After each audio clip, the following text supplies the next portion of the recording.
दोस्तों, क्या एक स्त्री के बाद दूसरी स्त्री आ रही है बॉक्स ऑफिस में धमाका मचाने। भाई साहब यहां पे करण जौहर ने दिखाया जिगरा और लगा दिया भाई साहब यहां पे करोड़ों पैसा आलिया भट्ट के ऊपर। हेलो गाइस, कैसे हो आप लोग। स्वागत है आपका जिगरा मूवी के टीजर रिव्यू के एपिसोड में। बेसिकली गाइस कहने की बात यहां पे ये है कि इस साल अगर हम लोग देखें तो कोई गाइस बड़े बड़े जो स्टार्स हैं वो पीछे ही रहे। यहाँ पे जो स्मॉल आर्टिस्ट कहना तो गलती होगा, मतलब यहाँ पे अंडररेटेड स्टार्स ने काफ़ी अच्छा गाइस परफॉर्मेंस दिखाया है। रिसेंटली में राजकुमार राव की मूवी स्त्री 2 या फिर यहाँ श्रद्धा कपूर। तो गाइस देखो, श्रद्धा कपूर मतलब गाइस बॉलीवुड की एक ऐसी एक्ट्रेस है जो अपने मतलब खुद के दम के ऊपर मूवीज़ चला सकती हैं और इसी वजह से वो किसी फेमस स्टार के साथ मूवी नहीं करती। तो यहाँ पे श्रद्धा कपूर के अलग ही फ़ैन फॉलोइंग है मेरे ख्याल से। अगर हम लोग देखें स्टार्स के मामले में तो मोस्ट फॉलोवर है इंस्टाग्राम में उनके। लेकिन गाइज आलिया भट्ट भी पीछे नहीं है। आलिया भट्ट भी अपने कंधों पे पूरी मूवी गाइज चलाती हैं। स्त्री 2 का तो ये है कि ठीक है, श्रद्धा कपूर भी थी और राजकुमार राव भी थे, लेकिन यहाँ पे पूरी की पूरी मूवी आलिया भट्ट के गाइज कंधों पे। तो जो टीज़र है ये किस तरीके का काटा गया है और जिस तरीके का एंटिसिपेशन बनाया गया था इस मूवी का, मुझे याद है दोस्तों, मुझे याद है पिछले साल से ही इस मूवी के बारे में बताया जा रहा था कि ये मूवी तब आएगी।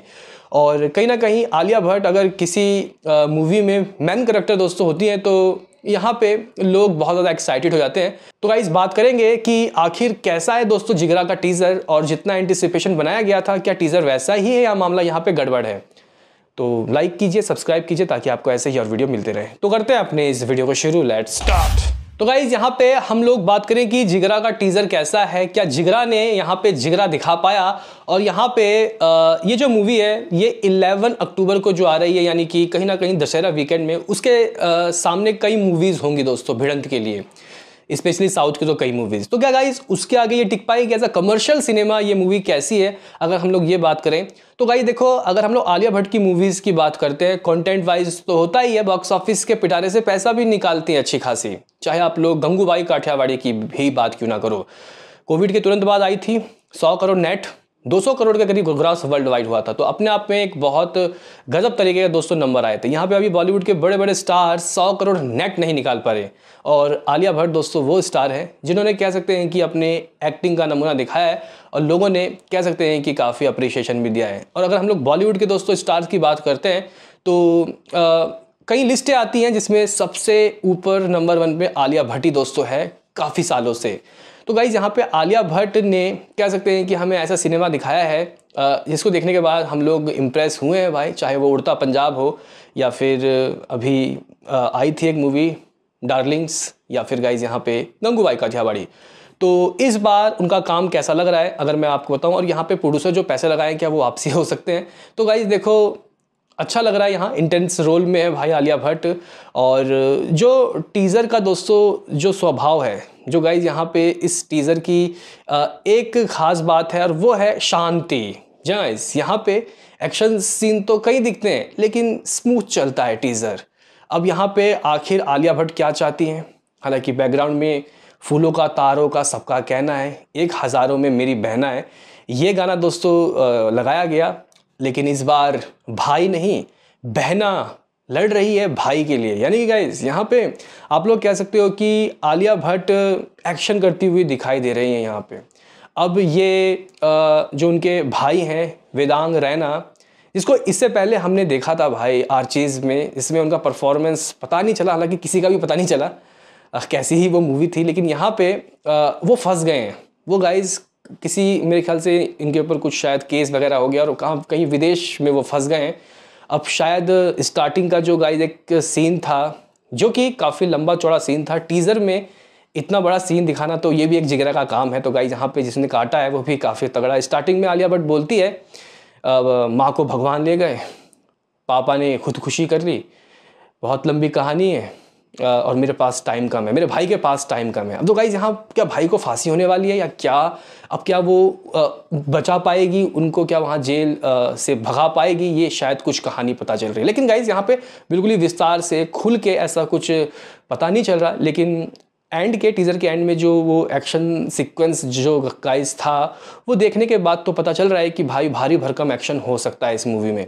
टीज़र में ठीक ठाक एक्शन सीक्वेंस हमें देखने को मिले, लेकिन कई इमोशनल सीन देखने को मिले। यहाँ पे जो मनोज पहवा है वो एक डायलॉग दोस्तों मारते हैं, जिससे पता चलता है कि वो एंग्री यंग वूमेन है। मतलब एंग्री मैन तो आपने सुना ही होगा, एंग्री वूमेन है गाइस ये, कि बच्चन नहीं बनना, बच के निकलना है। तो आलिया भट्ट बोलती है कि बच्चन ही बनना है अब तो गाइस यहाँ पे अपने भाई को वो कैसे बचा पाएगी, और यहाँ उनकी बॉन्ड कैसी है, और ये भाई बहन के रिश्ते के ऊपर क्या बस यही गाइज इसका कॉन्सेप्ट है, या फिर कुछ यहाँ पे अलग भी होगा। क्योंकि गाइज यहाँ अगर हम लोग डायरेक्टर साहब की बात करते हैं, वसंत बाला, ये कुछ हमें हटके सिनेमा दिखाते हैं। मर्द को दर्द नहीं होता, अलग कॉन्सेप्ट, कह सकते हैं कि एक ज़बरदस्त सिनेमा था। Even Monica oh my darling का गाइज सस्पेंस, लास्ट में जो ट्विस्ट आते हैं वो भी होश उड़ाते हैं। तो यहाँ पे मुझे लग रहा है कि ये जितना शांत है, ये बॉक्स ऑफिस में उतना ही बड़ा धमाका करेगी। और कहीं ना कहीं दोस्तों आलिया भट्ट ने जिस तरीके का दोस्तों परफॉर्मेंस एक बार फिर से दिखाया, इंटेंस रोल में है, ऐसा कोई गाइज यहाँ पे आप लोग लव स्टोरी नहीं मिलेगा आपको यहाँ पे। बस ये एक शायद मेरे ख्याल से भाई बहन की स्टोरी दिखाई पड़ रही है। अब देखते हैं कि कितने ट्विस्ट टर्न्स होते हैं, क्या सस्पेंस होगा या नहीं। लेकिन यहाँ जो प्रेजेंटेशन है वो थोड़ा अलग है, सॉन्ग बिल्कुल स्मूथ और एक्शन दिखाया जा रहा है। आलिया भट्ट कह सकते हैं कि दोस्तों यहाँ पे काफ़ी लग रहा है कि किसी चीज़ से गुजर रही है, जूझ रही है। अब वो अपने भाई को किस तरीके से बचाएगी वो शायद हमें मूवी में देखने को मिलेगा। लेकिन ट्रेलर इंटरेस्टिंग है और मैं इस मूवी के लिए एक्साइटेड हूँ। हालांकि हम लोगों ने जिगरा के बारे में जो सोचा था वैसा तो गाइस ये टीज़र नहीं है। हालांकि ट्रेलर में शायद हमें खतरनाक बिल्कुल ही गजब तरीके के एक्शन देखने को मिल सकते हैं, लेकिन यहाँ पे जितना भी देखने को मिला ये मतलब जो गाइस फीमेल ओरिएंटेड मूवीज़ हैं उनसे तो भाई साहब ठीक ही है। यहाँ पे कह सकते हैं कि श्रद्धा कपूर के बाद आलिया भट्ट भी कुछ धमाका कर सकती है। लेकिन आप लोग ये मत समझना कि ये मूवी 400-500 करोड़ कर लेगी। इस तरीके की मूवीज़ अगर 100-200 करोड़ भी कर ले तो अच्छी बात होती है।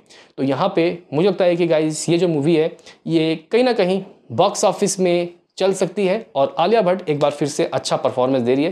तो मे बी शायद गाइस ये उनके करियर की एक और बेस्ट मूवी होगी। आपका क्या कहना बताओ। मिलते हैं किसी नेक्स्ट वीडियो में, अभी के लिए इतना ही।